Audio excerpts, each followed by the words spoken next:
voici pour encore tout savoir sur le teint. Donc aujourd'hui je vais parler de l'anti-cerne. Voilà. Je ferai ma petite parenthèse à la place de faire au début de la vidéo, je le ferai à la fin. Excusez-moi. Donc, l'anti-cerne. Donc l'anti-cerne sert à mettre ici en dessous des yeux. Donc pour enlever la couleur qu'on a au niveau des yeux, quoi. Alors, les types d'anti-cernes. Donc, il y a les anti-cernes en stick. Donc moi j'utilise souvent et que j'adore celui-ci. Il est sale, c'est pas grave. Donc vous allez peut-être rien voir parce que voilà, il est vide. Je pleure. Je l'adore et il est vide. Non! Oui, j'en ai acheté un. Donc c'est celui que je vous en ai déjà parlé dans ma routine teint. C'est celui de chez The Body Shop, la teinte 00. Donc il y en a en stick, j'en ai encore un en stick que je dois essayer. Donc c'est celui de chez Rimmel London, donc correcteur anti-cerne, hein, donc en stick aussi. Alors donc en stick c'est fort gras. Enfin, en tout cas pour celui-là il est fort gras, celui-là ça va encore. Ça couvre beaucoup, ça couvre très bien même, ça a une forte couvrance. Mais celles qui ont des ridules, vaut mieux pas le prendre parce que ça file facilement dans les ridules. Moi j'en ai pas donc c'est nickel pour moi. Maintenant il y a les anti-cernes plus fluides. Donc ça c'est, excusez-moi il est encore crade mais le problème c'est qu'ils font des anti-cernes où on se voit dedans là, comme un miroir. Et alors on voit mes traces de doigts. Et comme je me suis mis du fond de teint tantôt, il fallait que je me suis maquillée quoi. Donc c'est sale. Bon voilà. Donc celui-là hein, c'est le même principe sauf que c'est un fluide. Donc il faut tourner et là la matière qui sort. Celui-là c'est celui de chez Dr Perico que je ne recommande pas du tout. Parce que ça c'est la teinte la plus claire. Elle est 2 fois trop foncée pour moi. Donc pour la plupart d'entre nous ce n'ira pas. Et en plus voilà les anti-cernes fluides sont beaucoup moins couvrants, mais ne vont pas dans les ridules quoi. Donc voilà. Maintenant il y a celui de chez Bourjois qui est très bien mais que je n'ai pas. J'en ai entendu d'autres hein, mais je préfère ceux en stick moi, puisque j'ai pas de ridules et j'aime bien la couvrance que ça donne. Maintenant celles qui ont des petites ridules, ne prenez pas un fond de teint en stick, prenez plutôt un fond de teint fluide. Donc un anti-cerne en crème, excusez-moi je me remets correctement. Donc c'est ceci. L'anti-cerne que moi j'ai c'est celui de chez ELF. Donc avec le petit pinceau. Ceci moi j'aime beaucoup moins. Enfin celui de chez ELF je l'aime pas du tout déjà. Hein, parce que la matière est super dure à prendre. Pinceau c'est inimaginable, on prend pas avec le pinceau. Mais en crème, on va dire c'est une alternative au stick et une alternative au fluide. Parce que si vous n'aimez pas le stick parce que c'est trop gras, et si vous n'aimez pas le fluide parce que voilà, c'est une alternative, c'est entre les deux.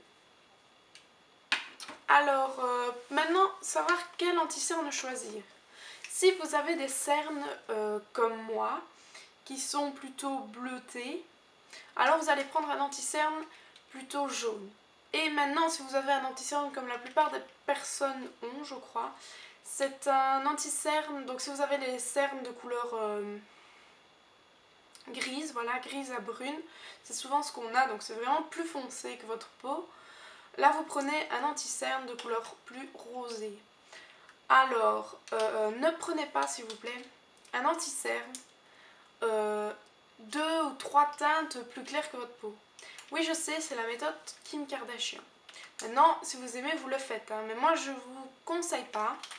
Parce que ça fait pas naturel et ça porte l'œil au niveau de vos cernes. Donc, c'est ça qu'on veut éviter. L'anti-cerne, c'est éviter qu'on voit vos cernes et éviter qu'on regarde là, à ce niveau aussi. Parce que l'anti-cerne n'est pas un produit magique. Hein, il peut estomper, il peut cacher vos cernes. Mais c'est pas un produit magique, vous avez quand même des cernes. Hein.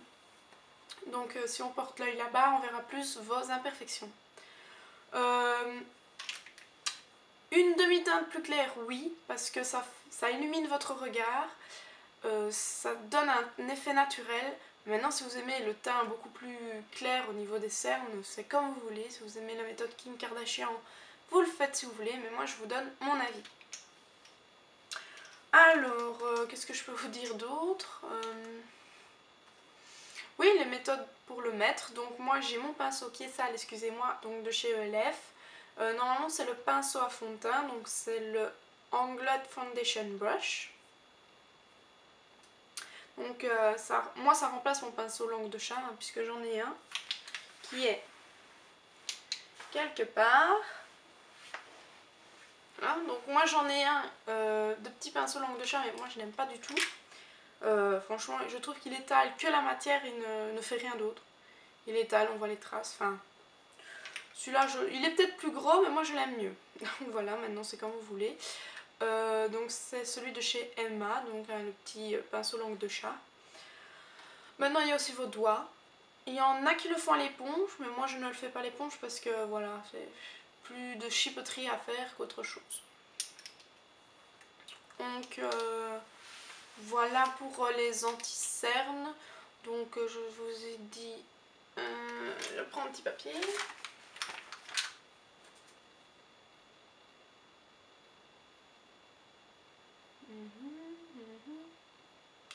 Bah voilà, je vous ai tout dit, je crois, sur donc l'anti-cerne.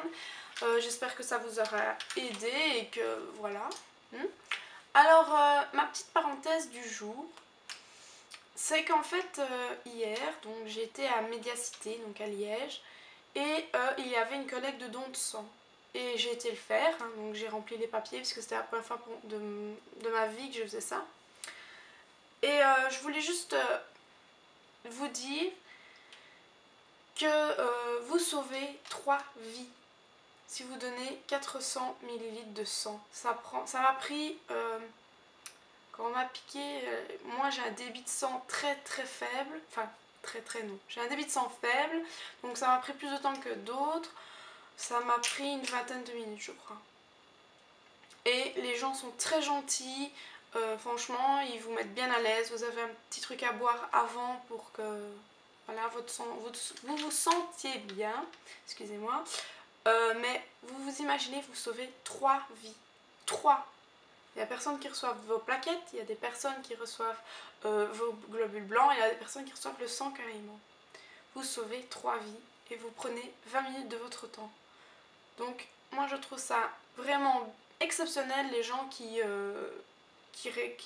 récoltent le sang et qui ils sont patients parce qu'il voilà, il faut remplir des formulaires, et moi je trouve ça super chouette de pouvoir sauver des vies à notre manière, même si voilà, on peut pas sauver tout le monde, mais on peut sauver plus de personnes. Donc je vous invite, si vous le voulez évidemment, vous n'êtes pas obligé, à faire un don de sang.